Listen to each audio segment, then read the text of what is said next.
Eu queria trazer uma outra questão para vocês dois, na verdade, que hoje à tarde a gente tem aí a divulgação do livro bege lá nos Estados Unidos, né? Isso depois do payroll, que veio com os dados da criação de empregos muito abaixo, né, das expectativas, um PMI também abaixo do esperado. Queria entender a opinião de vocês, a expectativa de vocês para esse relatório aí, como que ele deve impactar os mercados mundiais. Será que isso também pode estar sendo um peso hoje, que as bolsas estão operando ali mais num patamar negativo? Como que vocês estão vendo essa visão?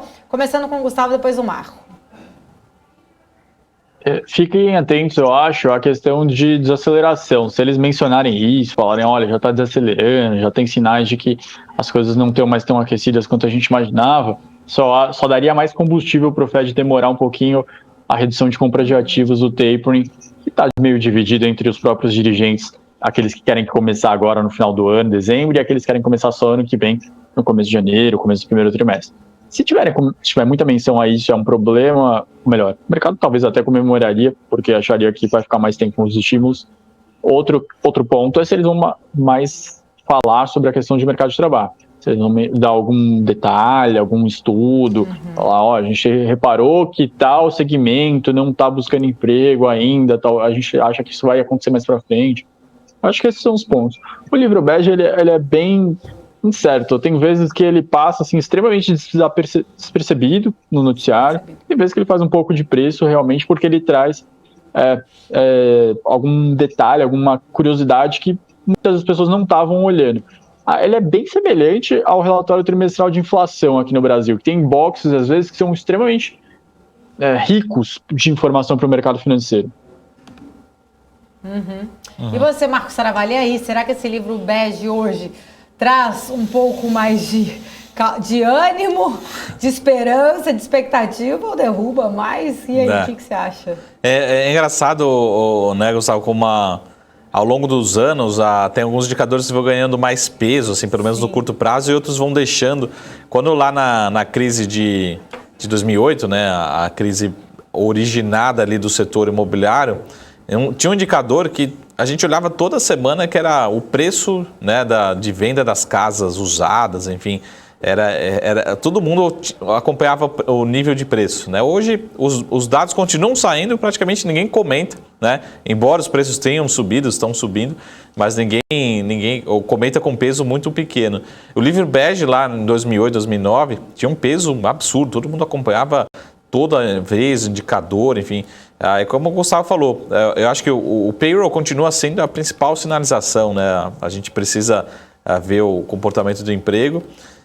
E acho que a minha leitura é essa: talvez notícias negativas possam ser lidas como positivas, né? Não quer dizer que a gente está querendo mal, né, para a economia americana. É porque realmente a grande preocupação é o famoso taper, né, reduzir os estímulos. E talvez, se vier algum indicador que a economia, né, ainda está longe de todo o seu potencial, reforçando essa leitura, né, talvez esse tapering tenha que ser adiado, né? Talvez nem aconteça ou não aconteça de uma forma ampla, né, ainda nesse ano de 2021. Então, essa é a minha leitura. Talvez vindo marginalmente negativo, talvez possa ser alguma notícia, o mercado reagir bem a esse indicador. Mas vamos acompanhar. E esses são sinais, né? A gente já tinha acompanhado que o segundo trimestre, o trimestre de pico, né, do crescimento econômico americano, e naturalmente os crescimentos marginais, né, terceiro trimestre, quarto, vai decrescer a economia americana? Não, só que não tem como crescer 2%, depois 5%, depois 10%, depois 20%, depois 30%. Não, cresce 10%, depois a outra marginalmente cresce 8%, cresce 6%, né? Isso acho que já estava esperado pelo mercado, mas como eu concordo com o Gustavo, eu acho que o livro bege, entre aspas, já teve um peso maior na decisão do investidor no curto prazo, né? Em janelas de análise, né?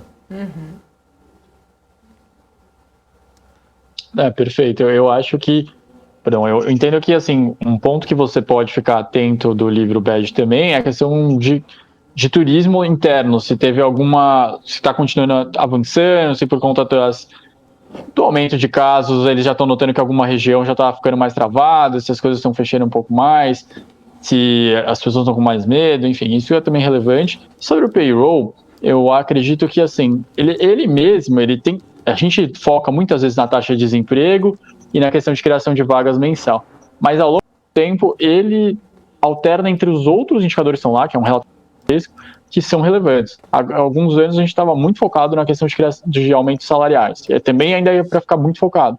Mas agora, o Fed tem olhado muito para as partes da população que estão com um desemprego maior.